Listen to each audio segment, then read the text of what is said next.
I'm Katie Cowan, and this is the Creative Boom Podcast. Our next guest is Rebecca Harrison, a brand designer and creative director at Loveblood Creative. Today, Rebecca is based in the Lakes, where she grew up. It's a small village with close family and a tight-knit community. But quite typically, when someone has enjoyed a quieter life as a child, she wanted to experience a different adventure in a big city. And so she packed her bags in 2004 and moved to London, where she studied fine art at Central St Martin's. During university, Rebecca admits it was the first time she became aware of her accent and how different she felt compared to others. And deep down, there was this gnawing feeling she couldn't shake, which she would later realise was homesickness. In fact, she spent a considerable amount of time and energy trying to feel more at home in London, but it wasn't quite cutting it. Her career, meanwhile, had taken a slight detour as creative jobs were hard to come by, and Rebecca instead found a job and home working as a funeral director in North London. It was an experience she believes was the most foundational and inspirational of her career. During that time, she began freelancing on the side, working in graphic design and illustration. On the surface, all was well, but home was still calling. She was about to return to the north when she met her now partner, James, and moved to Brighton in 2010. That's where they stayed for the next 11 years, and it was where Rebecca cut her teeth at Brandwatch, moving from junior designer to design director. Then the pandemic hit, a time that forced many of us to reassess our lives, and so Rebecca and James decided to move back to the Lakes where she grew up. And that's where she's now happily based, working remotely as part of the team at global agency Loveblood Creative. It's where I actually travelled north to meet Rebecca in a thriving art and community centre on the outskirts of Penrith. In this episode, we talk about leaving home as a working class woman and moving to London, how it impacts, the positives and the downsides. We talk about the journey many of us embark on to find ourselves and what home really means.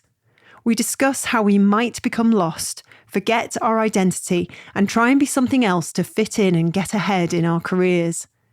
But Rebecca rejoices in the recent epiphany that she no longer needs to comply. She explains, "The creative industry, in many ways, told me that I needed to change to succeed, to be in a certain city or live a particular way of life. I realised how ridiculous these predefinitions are and what we are missing out on as an industry due to our own biases."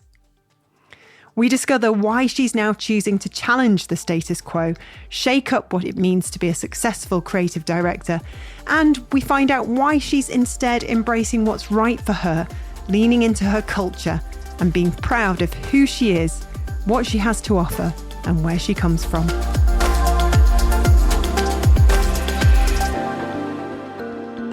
Can you turn this end? Do you reckon you can turn this end off? There you go. That'll be better. Yeah, that's better because I can actually see you now as well, rather than it being really bright. I know, and you're comfortable. You've got everything you need. I'm really comfy. I'm sitting in my favourite place. I've got my comfy trainers on. I'm well happy. Oh, I've got my comfy trainers on. I'm really happy. I'm sweating a little bit.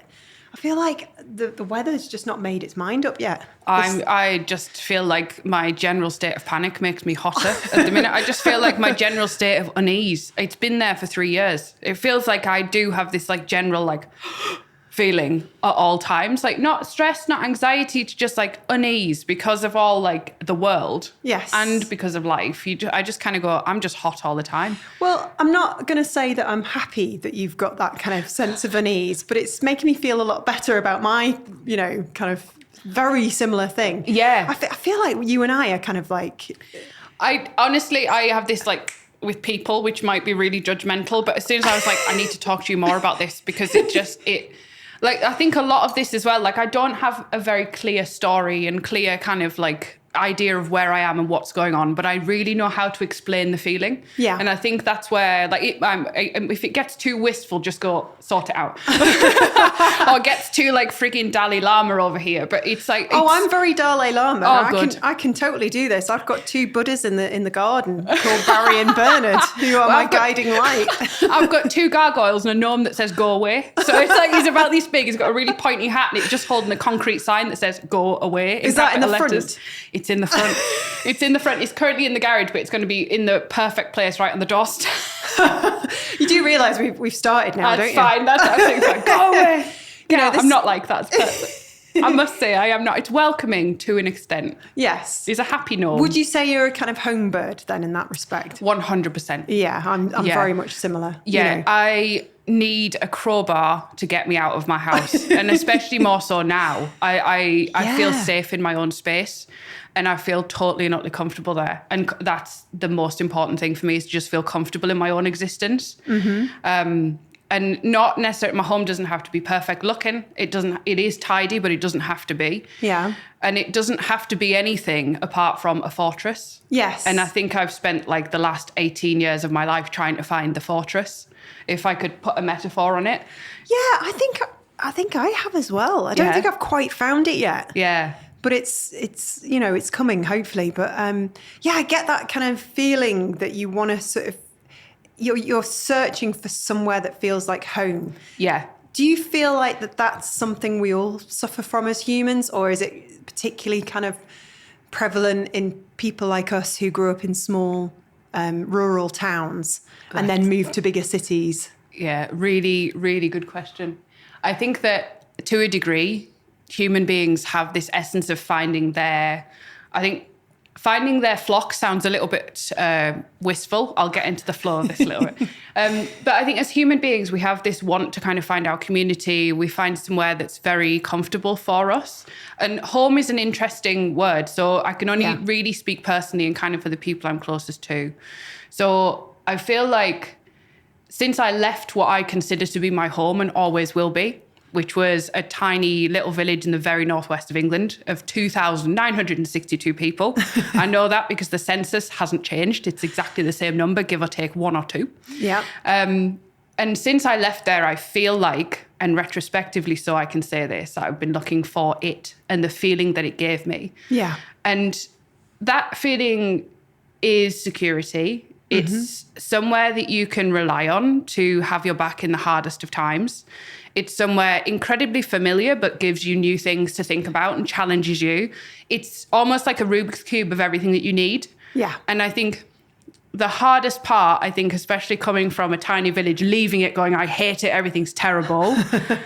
You realise that the Rubik's Cube just wasn't in the right orientation when you were there, and you weren't the right orientation when you were there. And sometimes when you put the bits together, you can kind of get a face right, you can kind of get bits of it right. But one thing can very quickly undo that. And I feel like that's very much a metaphor for the whole journey that we've been on. I say we because it's me and my partner, but I've been on as well. Yeah, this is fascinating because I couldn't wait to get away from my small town. Yeah. You know, I thought it was boring, very kind of lacking in anything going on. Everybody just looked the same. Yeah. It was soul destroying as a teenager, and so I couldn't wait to get out. Yeah. But I think I've been searching for something similar ever since. And it's really kind of obviously first world problem. I don't know if you can say first world problem, but it's kind of we're very privileged to be able to have that kind of thinking, searching for home, that we've got that option. I was putting out a tweet because I was really interested to hear if anybody else was going through this kind of phenomenon, and maybe do a feature on Creative Boom about people leaving the cities to go to the countryside. In my naive way, thought for me, a countryside it can mean anything. It can mean different things to different people. For me, it's about a small town surrounded by some farming fields, and there were so many people that responded with amazing stories, very, very similar. They'd been searching for something.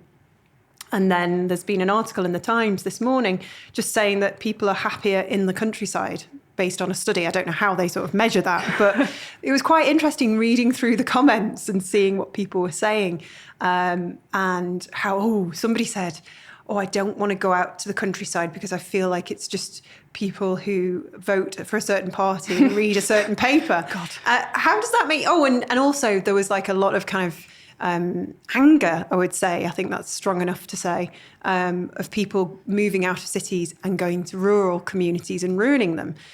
But, that's not the case, certainly with you and I, because we'd just be going home. Yeah. And I think... So I have so many feelings about that. And I think to give you a context is kind of going back to where I was when I left it and why. Yeah. I think that might help because I grew up in an amazing family. I must say I love them to pieces. My grandparents are kind of like the start of that lineage for me because I didn't know anybody else. So my mum's mum was Italian. She came over to England and ended up settling in the village that I talked about. It's very small. Yes. And she ended up settling there with my mum. And she set up a house there and she met my grandfather there and kind of started to learn English by reading the Beezer book and totally picking up her life because she said, this is not for me, I'm going somewhere else. So hence she ended up there. And the village in itself was very one-dimensional, if I can say that. And there are there's different characters, there's different incomes, there's different everything in there. For something so small, it's very diverse in a very traditionalist way, let's say. So I grew up in a household kind of having outsider feels horrible. But I feel like an outsider personality. And I actually think personally that's a good thing in the sense that I knew difference. I knew somebody who had a different accent, who had come from a different place. And it was the point where you learned how to kind of just accept a human being and also see the things that they faced. Yeah. And kind of go, you know what? Who cares? Who cares she's like that? And like they get a name wrong and she go, oh, can I swear? Yes, of course you can swear. One of the first swear words she learned was bastard. And that's how she dealt with everything else. So it would always be, the bastards haven't got my Viennese fingers in M&S. I think it was almond fingers. But that's the way that she dealt with it. And she kind of dealt with that kind of situation quite well. But I think that kind of defines a part of my family. And my dad's parents were very much the same, very resilient northern family. And I look at my parents and they brought me and my sister up in a household that was very much like, if you're an outsider or you want to do what you want, please go ahead and do it. It was very open, very liberal in an essence that I can say now. But as a result, like finding myself as a kid and growing up in a small village, I kind of had carte blanche to be who I wanted to be. Yeah. Like I was technically the only goth in the village. Oh, that's brilliant. I know. And I grew up in high school with leather coats, red hair, big blue dreads, massive platforms, very like counterculture. But to be honest, it was kind of like, well, go for it. Who cares? You know, at the end of school, I had big spiky new rock boots, which are back in, which I wish I'd kept. They really are. And I went up to collect my prize at the end of school and that was it. But I kind of grew up like that, kind of going, yeah, this is my personality. I can be who I want to be. And that was my experience of the town. But however, as a teenager, the town grew very small very quickly because all of a sudden I had these other aspirations to go to university. Yeah. And I wanted to go out into the world and experience more because the reason that we grew up the way that we did is because my mum and dad were kind of going, here's a VTech little computer. Here's all these animals that are somewhere else, learn about it. Here's this other thing. Here's a piece of history. Here's some science. Just to help you figure out what you liked. To figure out what we liked. Kind of just this huge breadth. It was never a doll. It was never anything like that, confidently. And Brilliant. My sister was very much what you would traditionally call a tomboy. Yeah.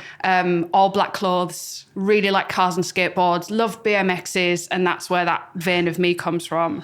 And it was so lovely to be in a household where everybody just kind of did everything. But the context for this, like, again, you grow, your mind grows. And when your mind grows dull and you get in a place where you kind of go, this isn't sustaining me anymore, I need to learn more. I need to accept more. I was like, I need to leave. My immediate family hadn't been to university. They were what you would consider working class. They were incredibly hardworking. And also been in the military. There's quite a few military people in my family. Right. And all of a sudden I wanted to go to university. It was different. And where we were in the country, there weren't any universities around that did the thing that I wanted to do. So I remember I went to do foundation at A level. And I got steered by a human being that came into my life in a very positive way. And this might be a theme throughout this whole thing in the sense that human beings come into my life at what I consider the right time. So I remember that my tutor at university, at foundation rather, he introduced me to things like graphic design. Oh, and magic. Yeah. And magic in a sense, but I had no idea what it was, if I'm going to be completely honest. So, I still have no idea, to be honest. I don't do any of us. Am I allowed to say that? Make it pop. Yeah, make it bigger. But I think, so he came into my life, and it was somebody who was very, I would say, impactful. And I would sort of go into there, and I was faced with this library of books that were very much on the vein that what I was interested in. So I'd walk in and I picked up, it was a Damien Hirst book at the time. So nothing to do technically with graphic design, but the format of it was phenomenal. And and all of a sudden, you pick something up and you're delivered something by somebody that you go, this is amazing. Like now I can say it's impactful. Then at 17, I wasn't like, oh my God, this is impactful. But at 17, you kind of go, wow, this is it. You know, this tome, this is it. This is something that's really interesting. I want to do this. This gets all of the emotions that I've been feeling out. And it kind of the stories that I want to tell, it tells it in a way that really makes me emotionally connected to it. And it was what I now do as a job. And I look at this piece, and I remember discovering a leaflet to Central St. Martin's on the table of a really good friend of mine. I had no idea what it was. I didn't know that Damien Hirst had been there previously. I did shortly after. And I went, you know what? From this one leaflet, I'm going. I want to go there. I want to go to London.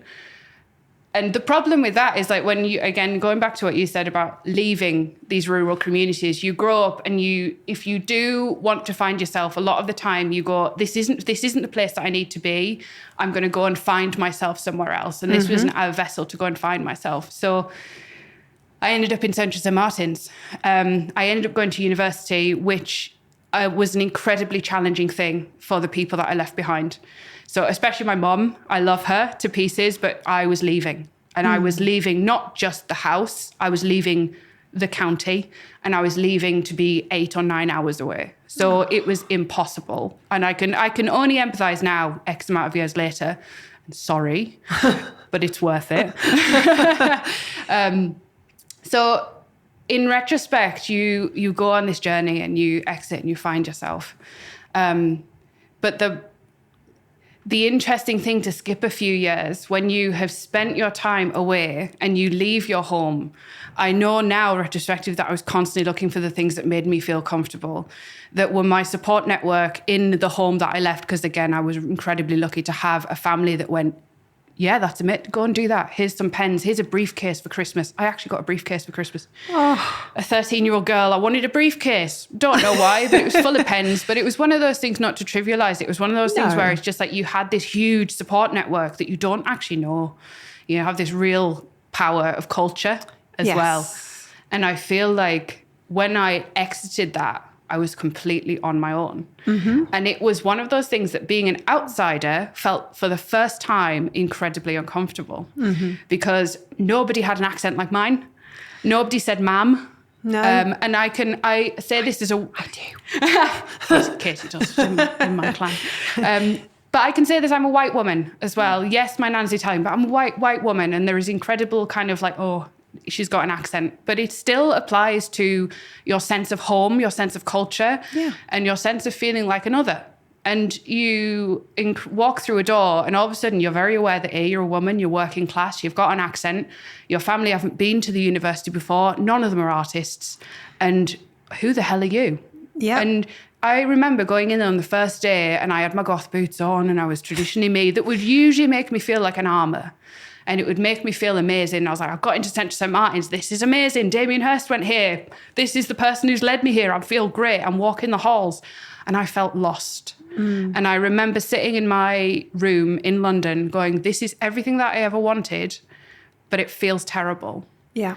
But now I've left and it was a challenge to leave because I have almost like, not betrayed, but yes, betrayed. There's a harshness to that word. My family and my kind of culture for going, you're not good enough, I'm leaving. And this is something that retrospectively I've felt, that I felt almost like I'd betrayed people by not staying in the area that I had come from and kind of empowering myself within that and finding what I needed, because I didn't know what I needed at the time. So sitting in London and saying, I'm lost. But I absolutely have to make this work because I've chosen to leave. And I've chosen to almost cast this stuff aside and go. So I essentially stuck my head down and tried my damnedest to find this sense of home and to find this sense of culture and belonging and feeling that I felt like somebody had taken a piece of me and stuck it somewhere that I couldn't find, and I was really searching for it. Yeah, it's a great way to describe it. Yeah, and it felt like a weight.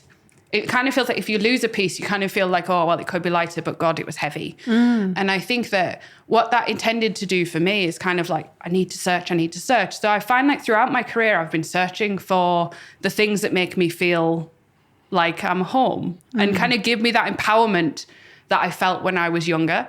And there are some people in the industry, it's like, cast it aside, you're someone different. But actually for me, family, belonging and culture and having a real sense of heritage is incredibly important for me as a person. What's incredible is that it took you to leave your village and go and sort of try that life out to realise what was important to you, and you've come back. Yeah. And now you're here locally again. And I must say to our listeners, I am actually sat in the Lake District with you, which is wonderful. The wonderful Lake District.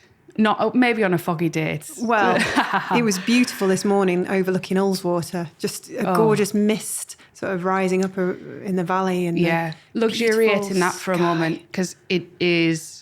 chucking it down. Even now, I'm looking out the window with like wistful eyes. But I think to get here, though, if you think the period of time between leaving and now is 18 to 19 years.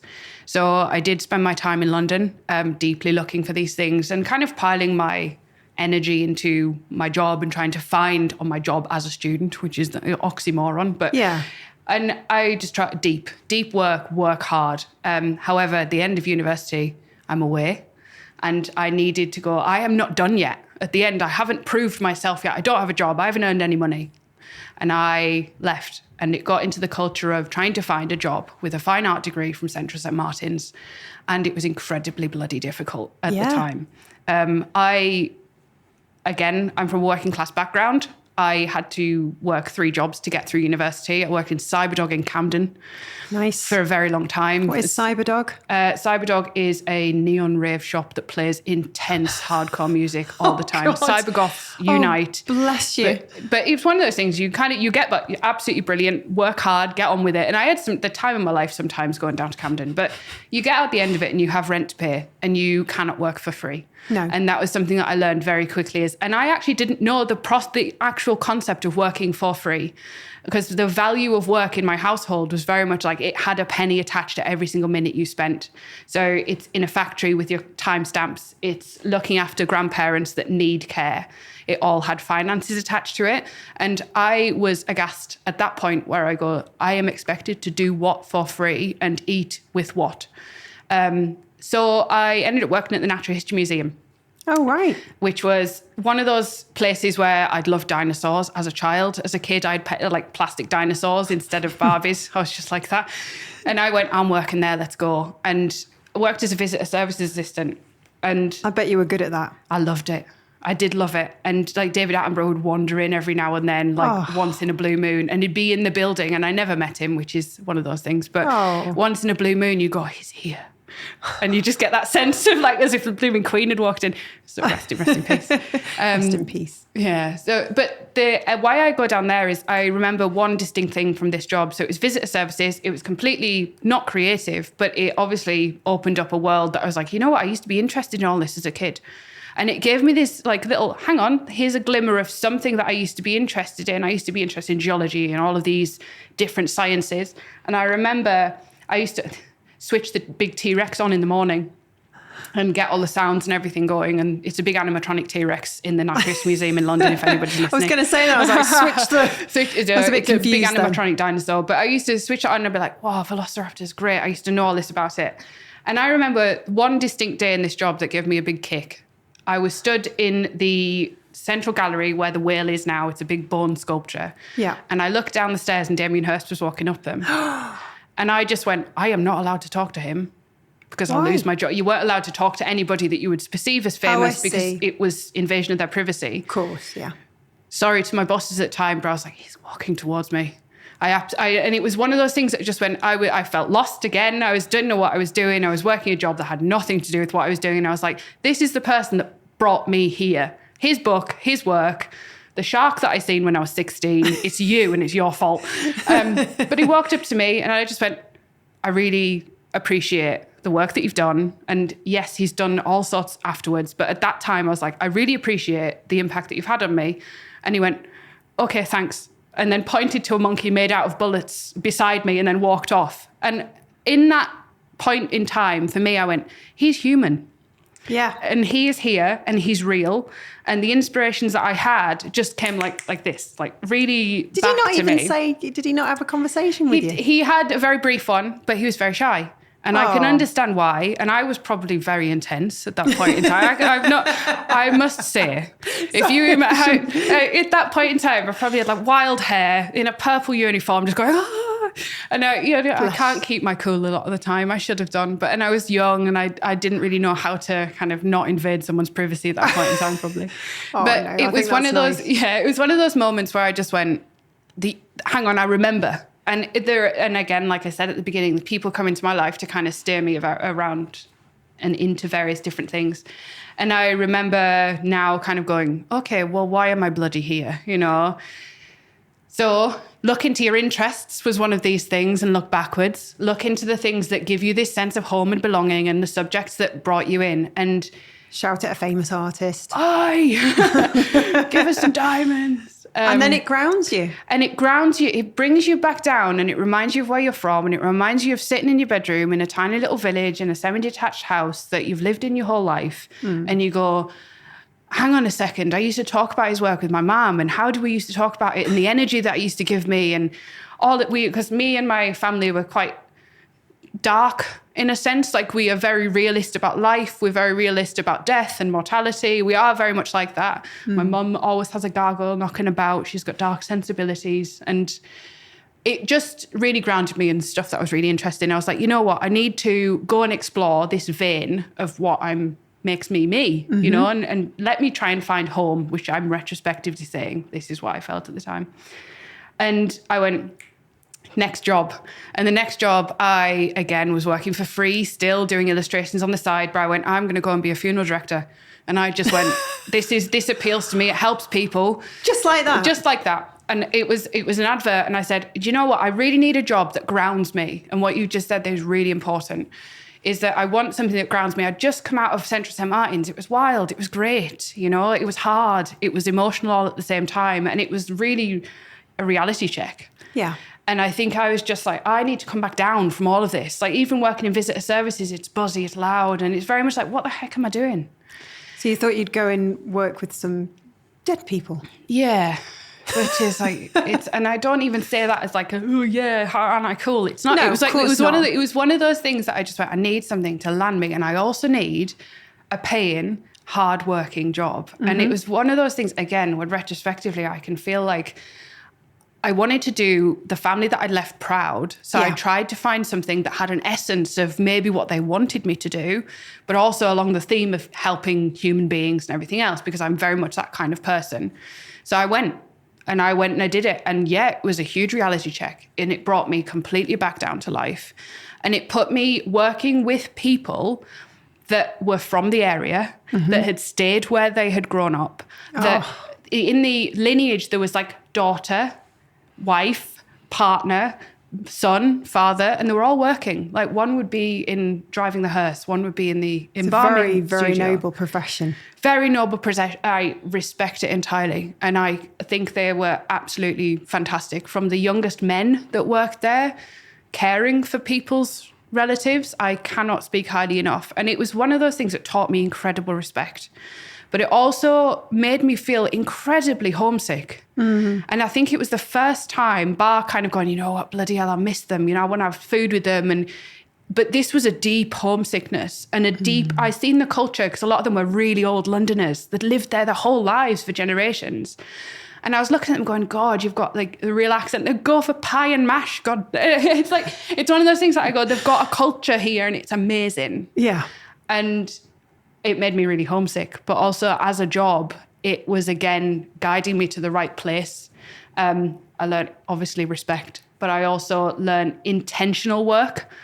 And there is one experience there that led me to realize the power of design. If you want to link it back to that, to go away from home for a second, it was a family and I won't try to not name names, but a family came to me 2.5 years into the job. So I was a mobile funeral arranger in London. So I worked across the board. I traveled to different offices and arranged the funerals for people. And a family came to me and said, we don't want all of this, the cars, we don't want anything like this because that does not represent the person that we want to arrange this for. Right. I said, well, sit there and tell me about her. And I was always a talker. I mean, I was in my early 20s here and I probably, again, was intense and was like, just talk to me. I want to know. I was on this voyage of discovery of myself. I wanted to know the people's stories. And they talked about her, and she was a set designer. And she loved cycling and everything else. And obviously I would ride everywhere on this 70 quid rally racer bike in London because I couldn't afford the tube. But I loved it. It was my sense of freedom. And it was the thing that made me feel like I was back home. It just felt free because I'd cycle here with my dad and everything else. And they said she loves cycling. She's goes into set design and we want something that represents her. And I was like, okay, let me see what I can do. And I was just sitting there and I said, you know what, I'm going to take a punt. And I phoned up my friend and probably enemy now, who probably still resents me for this, but he worked in motorcycle funerals. And I said, have you got a bike? And he went, what are you on about? Because he was used to me by now. And I said, have you got a bike? Because this family really wants something incredibly personal and they don't want to send this lady off like this. And I said, how would you feel about making a bike, a tandem bicycle hearse that'll carry this lady up her final journey and we'll pedal it? And he went, yeah, all right, give it a whirl. Oh. And he created this tandem bicycle hearse. It's green and it had my name on the side of it, which for me is amazing in the sense there's a picture of me in my uniform next to this tandem bike hearse. And it was all Paul. I had the spark of creativity and the kind of the audacity is the word to ask them to do it. And they welded this thing together. We lost on costs and everything else. But it was one of those moments where retrospectively I look at as significant because it was the power of making something intentional for a specific purpose, for a specific use case that completely tells someone's story and is right for them. Yeah. And our funeral directors were dressed as pirates on the day as well because that's just what they wanted and it was fantastic. It's been since sold as a going concern because it is a nightmare to pedal, fair enough. But for that use case, it was fantastic. And I just went, this is the buzz. This is doing things for people that creates these stories is fantastic. And it got to that point where I was like, I need to figure out what I am. Like if this happened to me now, morbidly, what would my bike hearse be? What would my pirate costume be? Who am I? What's my culture? What would my family say about me? And I went, they don't know me at all because I'm miles away. They don't know in essence, but they don't know like who I'm starting to be. So at that point I was like, London, I've had enough. And I was living in a brilliant warehouse at the time. I was living in a creative warehouse complex and surrounded by some amazing people. Exposed bricks and all that. Yeah, exposed bricks. I was actually living, it was an ex-sound studio, so my bedroom had no windows.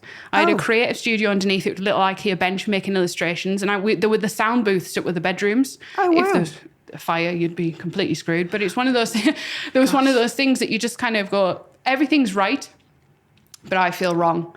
And I feel too far away. And we've talked about this in terms of, I had almost metaphorically, my bags were packed in my head. I said, Dad, I need to move closer. And this is another point where I say, I'm sorry, because I didn't end up moving closer. But I said, I need to come home and I need to find me. You can't keep saying sorry. I'm just going to say it. Because we all feel that guilt when we move away from home. We all do, especially if we grew up in a very kind of close family. Because like you were mentioning how you felt the most homesick when you were working for this funeral director because you could see that they'd grown up in that area and the family was really important. I can relate to that. You know, my small town where I grew up, my grandma and granddad met on the same, they met on the centre of the village on a certain corner. They're all buried in the local graveyard, There's stories going back from when my dad was an 18-year-old and going around Staffordshire and Cheshire trying to sort of find where all the girls were in the posh boarding schools with his best mate, Pete Hibbett, God rest his soul. I'm not religious, by the way. That's just something you inherit from your family growing up, like saying, Ma'am, God bless you. Mine's God forbid. God forbid. God forbid. God forbid. I know, I'm trying to iron it out of myself, but I think it's like you say, and actually you've made me feel very reassured. Yeah. You've made me realise that's part of my culture. It is, yeah. And there's nothing to be ashamed of. But I get the guilt Yeah. I get it, but stop it, because I'm just as bad as you. I'm always saying sorry. Yeah. You know, the amount of conversations I even have now with my parents, I'll come home one day. Yeah. Don't worry, I'll come home one day. Not yet, but soon. Yeah. Yeah. It is the guilt, the G word. I'm only up the road. I know, the G word. But the interesting, and I totally accept that. We were talking about having one foot in one area and one in the other, and feeling quite like, almost like dualistic, or 3, 4, 5 different versions of yourself in 4, 5, 6 different places. Yeah. And sometimes you feel like you're not enough in any particular place. You don't feel like you're dedicated to any particular place because you feel like bits of you are fragmented in so many different areas. Some people don't. Some people are your free flying geese that go to one way and go to the other and are amazing. I've had friends like that. I am not that kind of person. No, neither am I. I am absolutely, and I know that now. Yeah. I know that now. But I stayed away longer because of a boy. Let's face it. So, yes, anyway, you met James, didn't you? I did. I met James. So I'll talk about him briefly. But in the essence, I was like, my metaphorical bags were packed. And I was going, I am going to move slightly closer to where I'm from, in a place where my vowels might sound the same-ish, is Manchester. Yeah. I was hell-bent on moving to Manchester.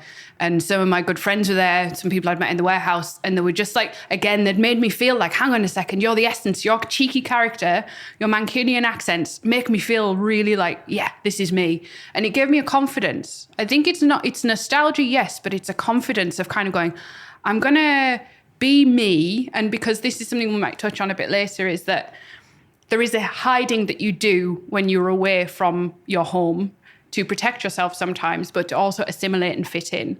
Sometimes that works. Sometimes you lose parts of yourself. So I lost my accent. And it now you probably can't tell because it's back with a vengeance, but I did lose it. But being around people that had something similar very much kind of brought it back out of me and made me realize that I was acting.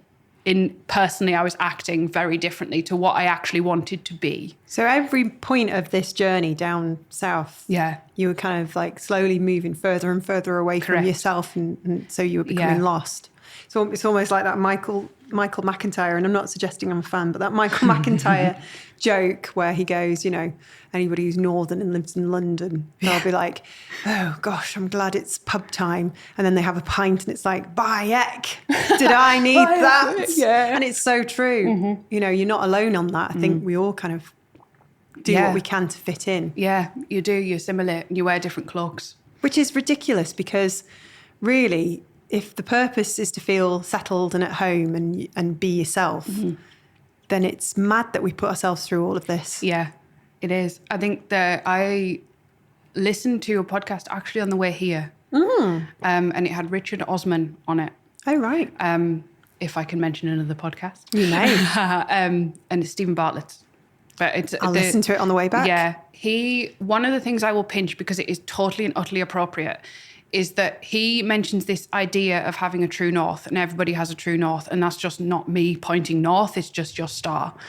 And sometimes you can stick to that true north and you build all of your world up around it and you're still oriented towards that true north, and it's your deep happiness. And it's the things that are appropriate to you that made you feel really robust. And you build this world, and if something shakes it, it's fine. It'll fall down, you'll build it back up again. But if you happen to build a world that is straying away from that true north, and that true north is your happiness and you as a human being, and it's built on a fault line because it's built on a lie a lot of the time, if you build it over here, away from where your northern star is. And if something goes and knocks you off course, it's just catastrophic because you can realize that what you've built is very much quite fragile. It isn't grounded in happiness. It isn't grounded in maybe the place that you want it to be. Mm-hmm. And it isn't grounded in the person that you actually think that you are or want to be. And the way that he put it for me is like, this point in my journey that we're talking about now is very much the north was way, way out. I might as well be backwards on the compass. Mm. And I realized that I was still trying to search for it. And at this point where the relationship that I will hopefully have for the rest of my life began. And we're 13 years in now. And it's a case of I met James and I went, actually, this is there was a family feeling. There was an instantaneous, again, human beings, instantaneous. This is the person. You felt you were home. Yeah. And he actually become a home. And I went, right, I'll go to Brighton. I'd been to Brighton for 5 minutes, but I moved down straight. I said, I'm looking for somewhere I'm going to go. I'm going to actually take a risk. Like I did with London, I'm going to take a risk. And down there, I forged this kind of like, because of James, I felt at home. And there was an essence in Brighton at the time that made me feel free because I'd left London. I could actually afford to live in a house with people. I could have a few different varieties of jobs. I could go to the sea.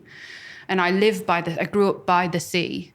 And all of a sudden there was these little essences of going, oh, this is the seagulls. And it sounds trivial, but there are certain things when you have all of these elements that add up to things that remind you of somewhere where you felt your best and you were yourself. It actually gives you a really good boost. Yeah. And it was in Brighton where, because I met James when he was doing his PhD, I was very much at the point where I was like, I still don't quite know what I'm doing. I'm doing freelance illustration for gig posters.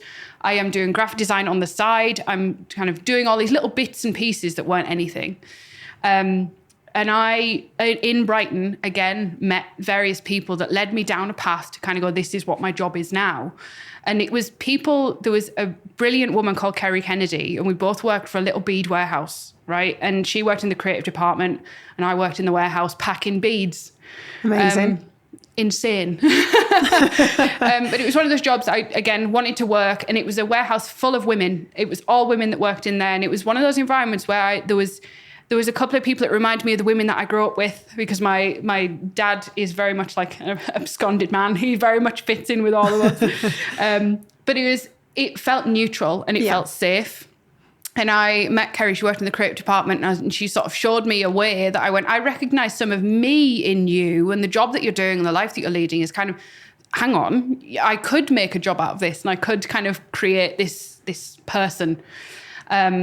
So she actually gave me my first job in the end, when she went off and she worked in an agency. Yeah.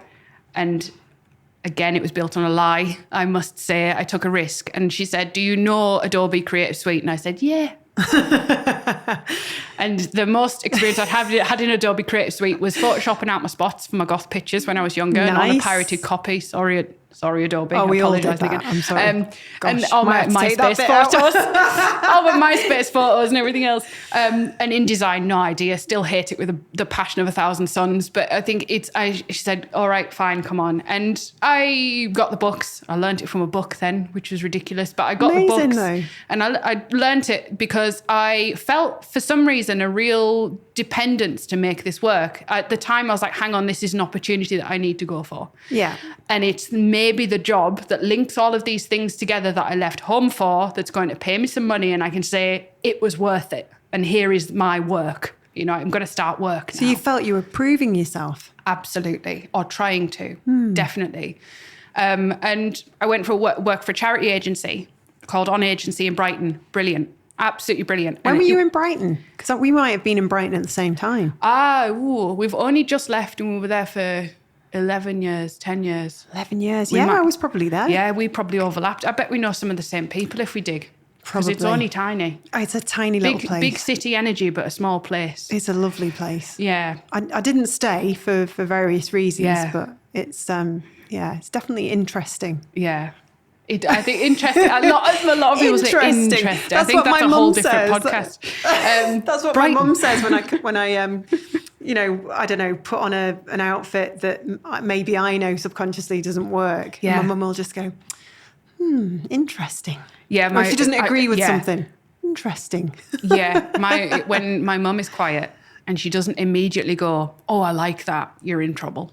Oh, and dear. I think I learnt my critical thinking is the way to put it from my mum. She's amazing at judging anything. She is almost always right. So is my sister. So is my dad. My dad's a very quiet force, but my mum is very much like, I don't like that. And my nana was like that as well. You'd walk in with a spot and be like, you've got a spot. And it's very not to make you feel harsh, but it's like breaking the elephant in the room. My nana was just like, you don't suit that. And this, but also that was love. It really was. And she was incredibly it was empowering at the end of the day. And she'd just go, it's all right, it'll sort itself out. I'm just laughing because my mum's side's like that. My cousin Kathleen always, whenever I see her, she'll go, You need to sort your moustache out. Yeah. And it's honest. I love the honesty. And this is something we'll get to in a minute, like when I kind of talk about actually getting back. But it's the honesty, it's the clarity, it's the depth of being able to have a relationship as solid that you can go, get your mustache sorted. It works. I would never for me. take offense. I would never take offense. I wouldn't either. You can't offend me. I'm the first person to say spinach in them teeth. Mm-hmm. Do you want? And you haven't, by the way. No, I was just checking. But it's one of those things. But it's a real kind of straight sort of shoot from the hip, but not in a cruel way. It's good for the soul. Straightforwards. Yeah, it's good for the soul, and it's a Band-Aid ripping off. Puts hairs on the chest. It really does, and I think that. Literally, I'm very for tweezers in the bathroom. Get that off.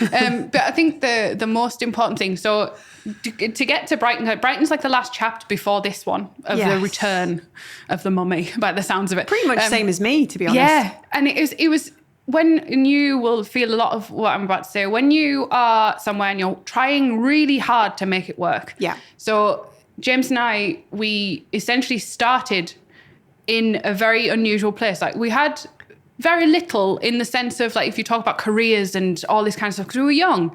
He was doing his PhD at the University of Sussex in computer science. Amazing. And I was very much like, I know what I want to do, but how the hell do I do it? And we're both at that point where you're two atoms just like vibrating against each other going, what are we going to do and where the hell are we going to end up? And he nearly ended up being a lecturer because he just really wanted to go into teaching because he's an incredible teacher, which I found out along the way.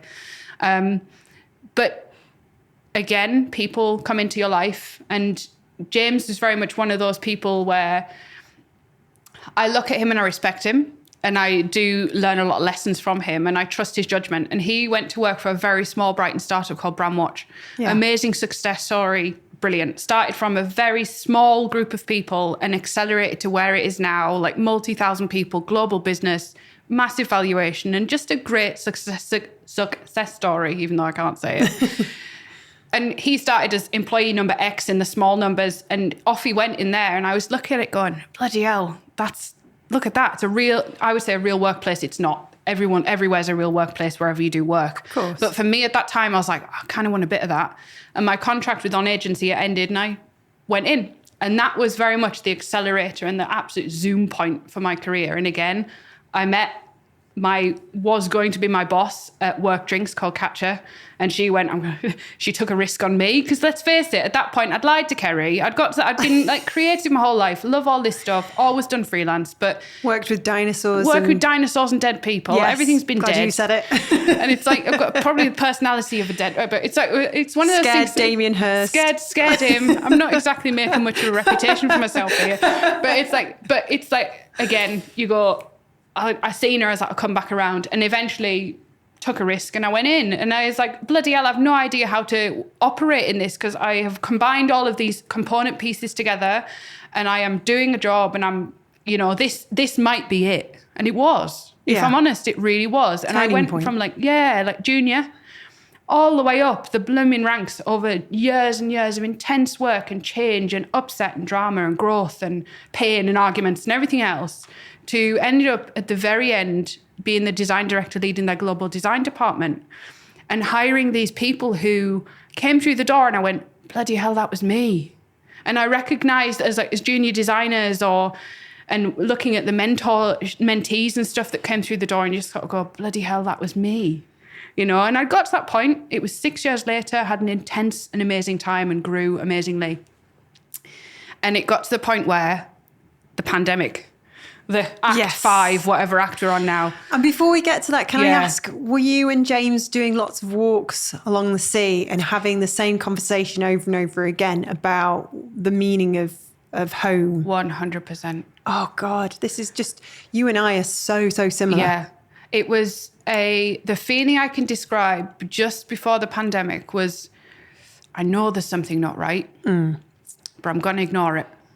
And then on days where you couldn't ignore it, you would pick at it and pick at it and pick at it and go along that bloody Brighton seafront, as beautiful as it might be, and go, I hate every stone on this beach right now because I don't know what is wrong. I was there. Yeah. And it's a frustrating feeling. Do you feel like it is a frustrating feeling? But Yeah. I'm sorry, I'm just really, Yeah. I hope I'm not interrupting you Not too at much, all. but I find it so interesting. Not at all. But did you find yourself sometimes sat on the beach at sunset, watching other people, having fun, laughing, those kids over there doing the balancing things on that band in between the kind of, what they called, the things that stick out of the beach. Can't remember what they're called. Oh, them bouncy things. You tie your kid to elastic and they're on a trampoline. Yeah, stuff like that. But then all sorts of people doing all these things, and you just feel like you're watching a movie or watching other people's realities, and you're sort of so detached from it that you just feel very kind of lost and lonely. 100%. It's a weird feeling. It's a very strange feeling, and it feels like you're watching a VR documentary about life. Yeah. And it's as if somebody has, again, living in a simulation kind of feeling, where you go, I feel like an outsider here, but not in a good way. Yes. I feel like I am watching everybody else. They have various different things, not material, but there's an essence of life that they have that I kind of look at and go, I don't have, the dynamic of life is very flat. Yes. And on paper, you have the boxes ticked. It's like, yeah, great. And my mum and dad would come down. It's not like I've left them and never seen them again. I'd bring them down. I took them to Pride, and my mum was like, what's this? Who's that? Oh, wow, take me. And thankfully, they're amazing like that. Great. I must say, never, like all stereotypes of what we talked about at the beginning about northern people. Oh, yeah, everybody who lives... Get them in the bin. Yeah. Is what I'll say. Everybody who lives in small towns and villages clearly only read one newspaper and one vote newspaper. a certain way. But honestly, get all that in the bin, because my experience is totally opposite. It's very dichotomous. Yes. And I think that this point was the feeling of going, I have all of the component pieces that I thought would make me feel like home, and it would make it feel like, we bought houses and we'd really put down roots, and I went, it's not here. But something was always missing. Something is missing. And we would come, quote unquote, home, because it is home now and it was home then. We'd come home, we'd come up to the Lake District, and every single time, for people who don't know, there's a service station called T-Bay. It's on TV. They're doing a little documentary about it. Bloody love T-Bay. It's amazing. It's one of the best services. And there is a New Balance outlet just around the corner. So if you ever want some really good New Balance trainers, go there. But we'd get there, and every single time, it's about an hour and a half away from my mum and dad's house, this service station. And we would drive back through it, and I'll go, I need to stop at T-Bay. And this was code for, I don't want to go back. And every single part of me at that point was just like, it's almost like the station where I'd put the valves back in the box, and I'd start this armory, and I'd look over to James and he would do it too, which is interesting because he grew up in London. He grew up in Cheam. Oh. And his mum was very much down south. She was living near us in Polgate, his mum and dad. But he would do the same thing. And this essence of life that we were missing, we would experience so vividly up here. Yeah. And we would be the people that we were, but we'd have another layer on life. And we would go, each time it got harder and harder, and the T-Bay stuff would get longer and longer. And I'd walk the dog there, and I'd go look in the gift shop. I didn't want any cups. I didn't want any blooming sheep-shaped stuff. But I just looked at every single thing in there, every single piece. I was vegetarian at the time. All these meats, salami, I'll look at that, I'll read the pack. And it would just distract. And the pandemic hit. So this is that, and obviously, let's just throw another dynamic in the water. The pandemic just came like, hello, this is something different. Yes. It kind of threw everything up in the air, didn't it? It really did. It really did. And I think that this is the point. So Brandwatch were amazing, very quick at acting, in the sense of going, we're remote, you can work remotely. And that remote word had an intensity and a vividness to me that made me feel terrified. It's like, those options.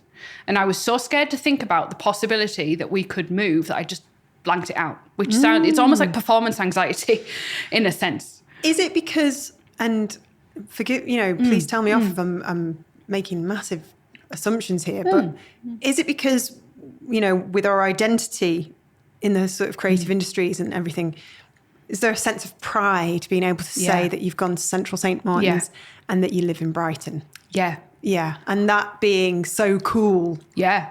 Oh, yeah, we're by the sea. There's a danger of leaving it. Like, oh my God, leaving it all. What does that mean? There is a really deep misfounded stigma, and I'm happy to stick my neck out on this and stand by on the hill. There's a really... I'll stand up there with you. Come up this hill. There's plenty around Where here. I live in Manchester is very we'll go cool. up in the fog. It's one of the You be in the reasons I won't peaks. leave. If anybody comes up north or goes to England, you're going to see flags of us, me and you on the hill going, this is where I'm going to stand. We don't care anymore if our identity isn't attached to cool bohemian places. Exactly. And I think the interesting thing is, and this is a force of discovery that this change has forced on me, is that there is such a stigma and there is such a security blanket of going, I'm going to go to that place and that place is going to make me the successful designer that I expect to be. Yeah. And I categorically hate that thinking. There are places that you can go and the studios that you can go and work in, fine. They will make you feel phenomenal. If that's, again, going back to the North Star fault line analogy, if that is built upon something that you truly want to do and it truly makes you happy and London is the place that you want to live and you feel good, excellent. I'm all for that. If you are living a lie that if, say, your job got taken away and everything topples to the ground and you are completely and utterly lost and miserable, what is the benefit in that? If you can who are you trying to impress? Who are you trying to impress? And what does that leave you is the question. So the pandemic did exactly that. So what happened is, again, like I have amazing friends in Brighton. You have a whole world built. Like we were living in like this old Tudor barn. It was all black and it was lovely. It was made out of flint, very gothic, all this kind of stuff, right? But I hated it.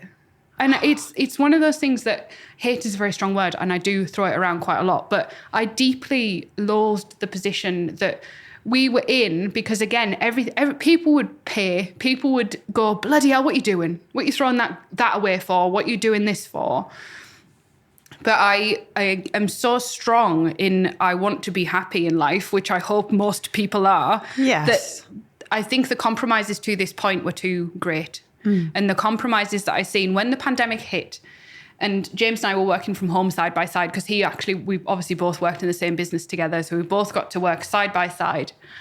And when you strip absolutely everything away, like the amazing offices, the travel, I'd been to New York 2 weeks before everything just shut down to suss out our global conference. So was I. I mean, am I just talking to myself in a simulation here? Possibly. I think it feels like it's good though. It's good. It feels reassuring. Good. We need sometimes. to carry this on afterwards. Yeah, but I think that the most I'd been there, everything had toppled. So I'd had this like amazing trip to New York with some of the brilliant people on my team. Like I honestly couldn't wish for better. This can't be a complaint against anything. No, it was me. Me in the depths of my soul were not in the right Rubik's Cube formation. Sure. So the pandemic stripped everything away. And I just went, I am really far away from them. And the distance between my front door and theirs during this pandemic period when the hardest lockdowns were happening, I was terrified. I got to this point where I was like, are you okay? Are you okay? Do you need anything? And I just felt too far. Yeah. So I looked at James and he looked at me in the traditional way of the sense of the word. And we will take 4 years to pick paint colours for a wall, but we will take 2 seconds to make huge life decisions. Oh my God, that's me and Tom all over. We'll be like, right, time to go. It's like, right, I'm doing that. And in the same vein as everything else. And to be honest, so we were looking at each other, knowing what each other, like this telepathy, it's there. We are sickening, but we have got this telepathy. But then we went in the gap. We went to visit his parents and his mum went, I want to move to and she'd been there once. We'd taken her on holiday, not even thinking to plant the seed. We had no expectation because we couldn't work remote at the time. We were just going, if we leave Bramwatch, it's London, we're going to commute. That's basically what our lives are going to be. And we'd unwillingly unaccepted it, if that makes sense. And I went, hang on a second. Again, these things and these people are steering the life in the right way. And I just went, that's it then. And James went, are we going? And that was it. We bought a little house in the village that I was from. So exciting. But we had this like 1 foot in, 1 foot out. So we bought a little terrace house in the centre of the town. And we were split. We said, right, no, maybe after the pandemic, we'll have one up there, 6 months here, 6 months there. Because again, when you're 2 months into remote work, you don't know that pandemic's going to last 2-3 years. You don't know if remote's going to be anything. And I knew nothing about what was going on up here. In my head, it was still kind of like, okay, no jobs. And like, I still had the opinion, because I hadn't lived here, of me as 16. I missed it deeply and I loved the lakes, but I didn't know what it was like to live here. Yeah. So for James, he was here in an instant. His mum and dad here in an instant. Whereas me, I was going back, and the word back is different. It was a new start for James, completely brilliant adventure. But for me, it was back. And I think that was the crucial part of going, there was a slight hesitance, a really weird hesitance to kind of go, oh no. Did you find yourself being a 16-year-old sometimes? Yeah, I did. It's weird, isn't it? 16, and also that kind of like the attitude, it was more the attitude. It was the, no, I don't want, no, I'm not going to assimilate into this. I'm not going to accept it. I'm going to go somewhere else. I need to go somewhere else for it. Yeah, like the next town along. Exactly. Yeah, exactly. But to get back to the kind of returning, so the return for me has been very interesting in the essence of when we talk about that North Star, when we landed back up here, there was a period of time where our journey up was horrendous. That we had to move our belongings up on our own in a van in the middle of the 2 days when the lockdowns were kind of flitting about, whether they were or weren't. Yeah. The van broke down on the M6 with all of our belongings on it. It got towed. God. We had to change it to a Luton van, blah, blah, blah. But we got to the house at 2 a.m. in the morning with no furniture and the dog. Blimey. And my mum had to throw an air mattress out the house because she lived like up the road. And my sister had to give us the keys at 1 a.m. She had gone to pick them up because we hadn't even been in this house before. And we got into this house at 2 a.m. and we both had a cry. Because it was just like, it felt like, I was like, I'm home, but what now? You know, I woke up. It's a big change, a big shock. A huge shock. However, from the morning that we woke up in there, yes, there's been ups and downs, but I just went, this is the feeling. There's little bubbles would awaken in me. I'd walk out the front door and I'd go, oh, that's really interesting. I'm going to go and read about that. And my mind seemed to unfog. It seemed to open. And I just went, I need to open myself up to experiencing this like it's new. I'm going to see the things that make me nostalgic. I'm going to forge new relationships with people I haven't been near for 18 years, but know me deeply. And I'm going to just be open. And that was the kind of talking to that I had with myself of like, I've kind of wanted this my whole time I've been away, subconsciously and consciously. And now I'm here. If I don't make the most of this and see it for what it is now with the eyes and the brain and the experiences that I've had, I'm going to waste it because I'm never going to have this opportunity again. Because I'm now coming back to somewhere that means an awful lot to me, that provides an awful lot of opportunity. I've brought my job, I've brought everything back. Now, what? Yeah. Show the people what you've done. Show the people, meaning my family. I'm not like that. I'm not going around the village going, I'm back, because that's just not what it's like. I snogged you once when you were, yeah. Well, that's the thing, you know, you go in the shop and you're like, oh, hiya, I haven't seen you in 18 years. Or, you know, you have these, I knew you when you were spiking your hair and this. But I think that the most important thing for me is creatively and personally, 'cause linking it back to creativity and what I do as a job as well, is single-handedly the most important thing that I've done, in the sense that I have moved back, times have changed, and the ability to do my job, and I'll talk about my current role in a minute, but to do my job from a place that I care deeply about, that I feel like I'm part of the fabric of the place, which, I mean, the house that we've just moved into used to be a pub. And my mum and my dad, when they were courting, because that's what they would call it in those days, used to play darts in the pub. And Brilliant. We've got a little outbuilding. It's made out of sandstone, and it used to be the outdoor urinal for the pub.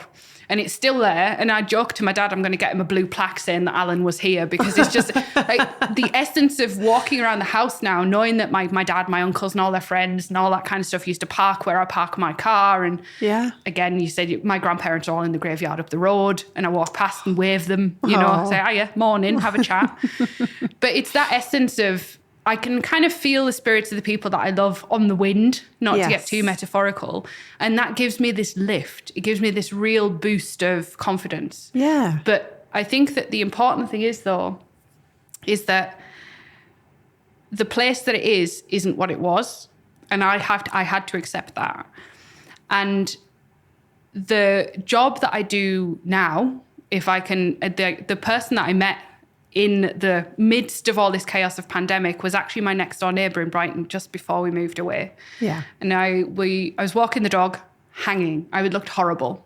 I had literally got out of bed, put the worst coat I could possibly find on, put my glasses on because they cover everything, and walked the dog. Now, our dog is lovely, but she hates other dogs. And I walked around the corner straight into Brona. And Brona is amazing in the essence, like she's all dressed in black, gold vampire necklace with this beautiful little black and white dog. And it was one of those, again, meeting of people in the right place, right time. And I just went, you're someone significant. It's just this feeling of going, I want to get to know a bit more about you. But I was so focused on making sure my dog didn't bite hers, because unfortunately that's what she was like at the time, that it was just this fleeting interaction with this person, and it was great. And she lived around the corner behind me. And she is my now business partner. That's incredible. And she runs Love Blood Creative, and she founded it 3 years ago. And she has this pure ability to nurture human beings from around the globe, from around the planet, to recognize creativity in them, but allow them fundamentally to do it from where they want to be themselves, and to be humans together. Irrespective of being in London, Brighton, New York, it's this curation of humans that allow us to do amazing creative work, but from a place of really deep comfort. And I think comfort is often really overrated, really deeply overrated. I agree. And I think comfort can be many, many things. It can be you've been there 2 minutes, but you feel completely not comfortable. But I think that the way in which that we work, I can pick it up, and I know that I am my better self with illustrators, designers, creatives from anywhere, and do amazing work. And it's the essence of what they bring from those places, and these unique perspectives on life from where they sit. Absolutely. Is, I think, the biggest fuel that we're not making the most of. You talk about renewable energy. Let's talk in the creative industries. I feel like there's so much fuel that we miss by forcing young people to leave where they're from, leave their culture and their identities, and force them or encourage them or say the only way is in the office in London, and put them in that position. Because if you think of like socioeconomic backgrounds, if you look at the state of the country and the amount of money that it costs to live in London, there's already a privilege attached to it. And there's only so many internships that will pay you enough to not eat beans every 5 minutes. It's so true. And I really and deeply believe that there is room and space for everybody. This isn't me going, everybody go to the country, because that's not it. Not everybody has the same story as me and you. Like they don't have, some people just don't want to go and don't want to be where their families are. That's fine. Yeah. You do you. Go and be wherever. Travel the world, do whatever. A hell of a lot of people like you and I. Yeah. Who I feel like we don't hear that story enough. No, I really don't think so. And I think there's a sense of pride, and there is a sense of buoyancy that comes from being following the north, knowing where your true north is, but also building a career and building a life and doing creative work, but just being a human being and building a life, even whatever you do, is building a life for you that is fundamentally pointed in the right orientation and towards the right thing. And with remote working, it's not like, I do get the feeling that the industry thinks remote working is like bedrooms miles away and never see each other versus in office intensely, you're my family, because no design agency is going to be my family. No. Because my family is my family. Yes. And that's the Italian coming out in me there. It's like, but I must say for me, the most important thing is you have an incredible group of friends, incredible strength in a team. And that can be anywhere. That can be from various things. Like me, I'm going down to see Brona in a few weeks. Like I'm not allergic to London just because I've moved to Cumbria, but I'm going to take my accent with me and it's going to stay, and I think that we have to be incredibly careful as an industry to miss out on the power that comes with people who are situated in the right place for them and encourage growth in the right place for them. Like when I come up, and I've talked to you about this case, like when I come up and started, I wanted to be a mentor. All of a sudden I come up and I just went, this is my area, but there's not many people encouraging people in this area to grow, to stay, to do what they want to do, and give them access to the clients that me and Brona have, and the access that Brona's given me. And I just thought, I'm going to be a mentor. Yeah, that's great. And it's just those things where but it's less about, to be honest, I feel like I'm learning much more about me than them. And but it's always the case. They'll probably say totally different, but it's one of those things. But I think that we absolutely have to allow space for all different varieties of the way in which we work. Because when you look at the communities, like when I come back up here, my eyes were opened in the sense that I met a woman very quickly who used to be a designer but has set up what is the pop-up shop downstairs with her business partner. And she's in here? In here, yeah. She's set up a brand, her whole workshop. Where are we again? We are in Reged. Reged. It's called Reged, outside of Penrith. It's a creative arts venue. It's lovely. It is co-working space in rural areas. What? This is and fantastic. it's those stigmas. And it's one of those things like... And you've got my husband, the software developer, sat in our camper van outside, coding away. He's in a stone building probably somewhere out there. But I think that crucially is that this connection that we're having here can happen. Travel exists. Yeah. People can move. Building things in communities doesn't mean you're going to rage into that community and go, right, everybody needs to be a vegetarian or eat tofu. Tofu's the word of the day. It's on my mind. I've been reading the news. I'm sorry. But you can go into and I think that the interesting thing is that I have never been more creatively vivid and I feel more what is the word? I feel like I've never been more appropriate to do my job. Appropriate is probably the wrong word, but I feel like I have so many different inputs.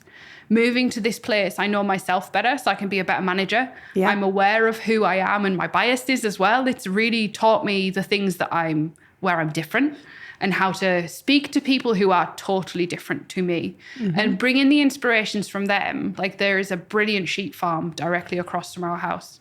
Really? And I watch them every day, go out on the quad bike, back with a sheep. There's a sheepdog that rides on the back of the quad bike with no seatbelt, obviously, because it's a dog.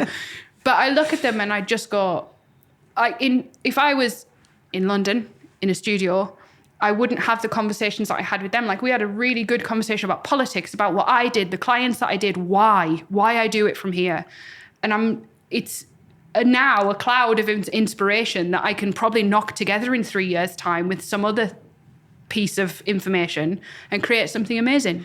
It's so interesting to hear you tell us your journey so far. It's you're obviously this bundle of energy and personality, which is very refreshing and wonderful. And I feel like now that you've kind of gone away and explored yourself and explored what you wanted and you've discovered all these things about yourself and you've come back, now all that energy isn't being wasted on trying to make something work somewhere else.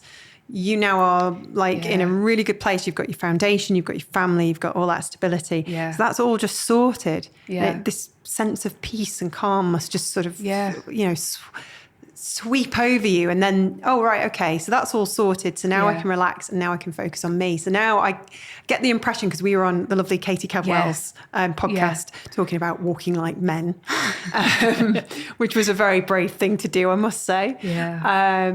And we both agreed that, I can't remember what my point was now, getting overexcited. It was about, we're at that stage in our lives where, and you and I particularly, where we've kind of done all that. And now we're kind of like, okay, so who am I? Yeah. And I'm going to sort of shake off that, cloak, that costume, that mask. Yeah. And I'm going to, literally from the pandemic. Yeah. And I'm going to sort of find out who I am and really lean into it and be proud and not necessarily say, oh, I've went to this university, do this, more about who am I? And God, I can be damn proud of the fact that I'm a small town girl. Yeah. That did quite well. Yeah. And, actually I'm a bit of a dork. I'm talking about me now. I think dorks unite, to be honest. Yeah. I love it. Well, I'm quite proud of the fact that I'm a dork, to be honest. Yeah. I think what you've just said, I am. And I think I can be daft. I've got I've got the sense of humor it's so self-depreciating sometimes. I mean, my family are just laughing about morbidity all the time. Yeah, same. But I think there's so many points there in terms of, I think I said this to you in a message, is that now the biggest personal project that I can have, or side hustle, if you want to put it in industry terms, is me. Yeah. And the most important thing that I think you can do is have a sojourn as a designer, creative, or as a human being, and have a time where you focus on looking at who you are and understanding yourself, your experiences, how they intertwine, your inspirations, especially if you are responsible for creating things for other people, which we all are. Yeah. You absolutely have to have a sense of who you are. And I think that if you are continually forging yourself in reflection to others, a lot of the time you are very similar to other people sometimes, but you are also very unique as a being. And I think careers fast, especially in tech and anywhere, they can be incredibly quick, and you can come out the other end a bit like a bit of Play-Doh in, bit of stringy Play-Doh out. And that's great, but you sometimes have to be put back together to make something else. And I think that you don't have to approach your final format anytime. You can be a different format in different eras of your life. But I think as long as you are open to that, and I think like one of the things when I come up here, I promise myself to be open. And one of the rediscoveries of coming back up here is one of my really good friends. And I've known her since I was 3. She had sand in her eye in the sandpit when she was a kid, when she joined the school. And I took her going, she's got sand in her eye, we need to help her. And that was it. You know, that's me in an eggshell. Hopefully it wasn't me that put sand in it. But we lost each other along the way. We grew up together. We'd go on holiday together. You know, she has pictures of me in floral pink lycra and a dog hat. You know, Lovely. I trust her implicitly, hopefully. But she teaches yoga. And she has had transformations in her life, which are hers to tell, but she teaches yoga. And I mean, you can see me at the moment, but I'm one of those people that's quite closed, and I had never done an exercise class in my life. If you asked me to be in lycra in front of people, I am one of those people that's just like, no way, I'm going to go and run in the dark. I do exercise, I'm always on a bike, that's fine. But it is always either on my own or, you know, closed off. Yes. And I said, why? And I'm asking why a lot of the time now. And I think, why am I doing this? And what does that serve? And if that why is I don't know, or if what does it serve? It's like, I'm just nervous or I don't know. And I'm thinking about other people a bit too much. I need to break through that a little bit. I've put up a lot of barriers over the course of my career, like all of us do. But I think there's a definite openness. So she got me into yoga, is the TLDR of this. I've been to a sound bath recently, which was amazing.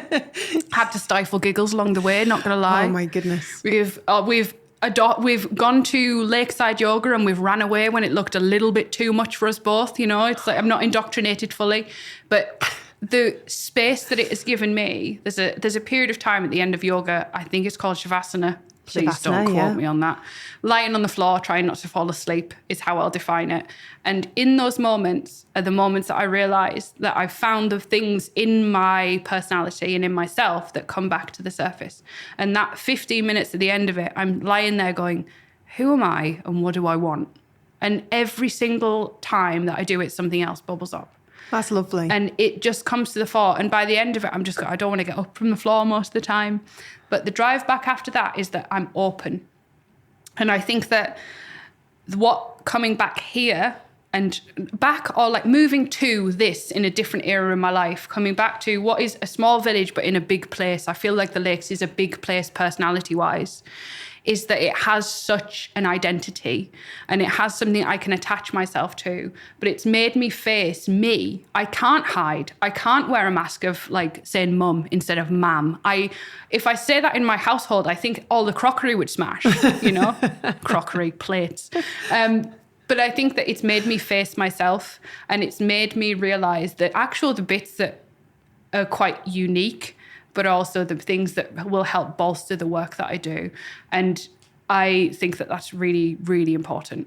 It's so important. I feel like there's 2 aspects to what we've discussed. It's running away from ourselves when we're kids, trying to sort of find ourselves, you know, feeling there's a bigger world out there, which there is. Yeah. And then always searching for this sort of thing called home, never finding it, and then and like you say, going back. Yeah. But when you do go back, you realize that home has changed. Yeah. You've changed. Yeah. And so all these fears you had about going back to your small town, about bumping into those people from school you didn't want to see, and oh gosh, and all those fears, you realize actually the place has changed, you've changed, and so therefore other people must have changed. Yeah. And so actually you're not going back, you're going back to belonging. Yeah. But you've got this opportunity to experience somewhere you know very well, but in a completely new way. And what a magical thing that is if you've got the choice to do that. Yeah. Choice and the luck, I would say, of bumping into Brona around the corner. or the people that have walked up steps and inspired you, or the like James that walked into life. It's not everybody's deal. It's my life, and I'm making the actions and choosing to go with it. I'm not kind of just wandering around behind these humans saying, solve me. But when I look at these human beings and they do come into your life, and you have the privilege of forging relationships purely because you like them as a human being, and then they empower you. And I'm speaking very much about everybody that I've spoken about on this podcast, but Brona especially as the person I work with so closely now, through a time of great change and great discovery, and through a pandemic and everything else. But somebody who you know on a personal level, and you can have a conversation with, and then you make really deep, brilliant work because of it. And the things that you create outside of those relationships often suffers. There is this is why people go on about how amazing teams are. You know, I've had my brilliant, again, luck to have amazing people on a team. Like, I look back at the designers that I've managed, and honest to God, they're amazing. There's a piece of them in me all over. And I think that is the most important thing. But if you are not in a position where you are to make these true, robust relationships, and you are kind of acting and you have all these layers on, I think the relationships suffer. Working, your projects suffer, your creativity suffers. And sometimes you have to be the person first.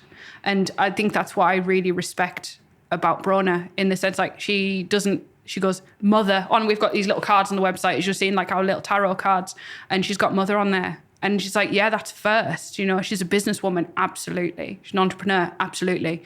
But she's also a mother, she's a human, and she's brilliant, you know? And that's the bit that I kind of go, like, if somebody asks me about her or James or me, I'll talk about, like, me first. Yeah. And I think that's in coming to here situationally. The interesting thing is, nobody has ever asked me to this point what I do as a job first. They ask how I am, how's your family, because a lot of them know who my family is, or have you seen this? What bins are there? What bin day is it? I had that last night. Do you know what? Are you putting your bins out? What bins are you putting out? How are you doing? Are you all right? And then they'll go all the way through. And I had a neighbour that doesn't know me at all, that we've just moved into, text me the other day going, how's your dog? I heard she was at the vet. Aww. And there's a depth of personhood there. And I always do this with everybody that I either work with or know. It's them first. Yeah. And I think that's what's really, it's changed the move back. You can do this in anywhere, but I think that for me, in a happy place, in a place where I feel good about me and robust, and I kind of feel like a good jumble of things coming together on the right line, and the north is pointing north, I can ask about them. Yeah. I can welcome them in. I'm not sat on a beach going, you're happy, go away. Or I don't care about your paddle boards. You know, I don't care about your paddle boards because that's never going to be me. And that was my attitude, because I wasn't on the right orientation, and I wasn't in the right version of the Rubik's Cube. And says somebody who can't swim very well, who just went paddleboarding on the lake, I actually did it in the sense of, like, I'd look at them at Brighton and I'd watch them and go, I'm never going to do that down here. Oh. Not in the sense of I'm terrified, in the sense of just like, I just don't want to. Like, well, I you don't couldn't feel... see yourself there, could you? No, you couldn't. You didn't fit in. No. So it wasn't working. It was like, you know, It was me. I was so, like a hermit crab in a shell, too small. And I'm not saying Brighton's too small, but for me, what I'd created for myself and what we had created for us as a family, which was me, James and Finch, the dog at that time, it was too tight and it was so rigid and it was full of worry and going, because I didn't particularly want to be commuting to London. I didn't, because I'd been there and it was a time that I'd left and I'd made a conscious choice to do that. And I was just going, I'm too tired. I don't want to risk upsetting the apple cart, because if it does topple down, going back to that analogy yet again, it's going to be really hard to put back together. So if I scratch the surface here, no. So I'll just keep things in the status quo. And I think that now I'm going, I'll give that a go. I'll go to yoga. What's the worst that can happen? You know, and I could have done that somewhere else. But for me, I feel like the bolster of coming face to face and recognizing how restricted and how unhappy and how the situation in which didn't work for me, because I'm a very I appear very open and a ball of energy, but I am incredibly introverted. Like, if I have to go out the house, it's a lament before I leave the door. But there is something about that dynamic that now I feel like the right cards are in the right order, and the way that work is done means that I have full liberty to be my full self. And how's the Rubik's Cube looking? The Rubik's Cube, I would say, is all black on all sides. No, I feel like it's a jumble, but in the right pattern. And I feel like there are a few sides that are right, but I feel like through my entire life, I feel like there's always going to be one side that's slightly undone, because that's just the type of, A, the person I am, but B, how life is. Really is. And I feel like I'm still very much getting to know who I am, but I feel like this sense of belonging, and it's like this deep sense of commitment, the deep sense of commitment to kind of, and I'm really interested and excited about the work to come. Like, so I'm looking at work as, yes, we've got this amazing agency over here, amazing work in there, but then the work to come elsewhere. What is this? There's that piece that I put on a shelf is now a piece that's empty to be filled. And it's that, and I'm ready for that. God knows what it'll be. I might go and be a funeral director again. This is the same era as these things have happened. But I said this actually to James last night. I was talking to him. I said, the feeling that I feel at the moment is this consistent sense of there's something coming. And it's like the sense when you metaphorically can feel a train coming, or you can feel something coming, or you can see a cloud on the sea, and you can feel something coming, and there's a feeling in the air. And it's that sense, and that's excitement. Because if you can harness that, you can't be in that all the bloody time because you'll go mad. Yes. But if you can create the environment and be in the place that allows that to happen, that excitement and that newness and that new inspiration will absolutely create the most amazing work. And for me, that isn't in the wrong place. If I'm in the wrong place, it doesn't happen. Well, I wish I could sit and chat with you for the rest of this afternoon, but I think I'm going to sort of leave it there and wrap it up. So thank you so much for sharing your story with us, and maybe we'll have to do a part 2 at some point in the future. Yeah, see where I end up.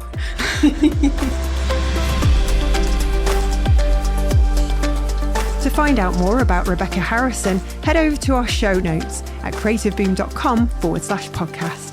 That's where you can also hit subscribe and see our entire archive of episodes so far, including inspiring chats with Oliver Jeffers, Gail Anderson, and Annie Atkins.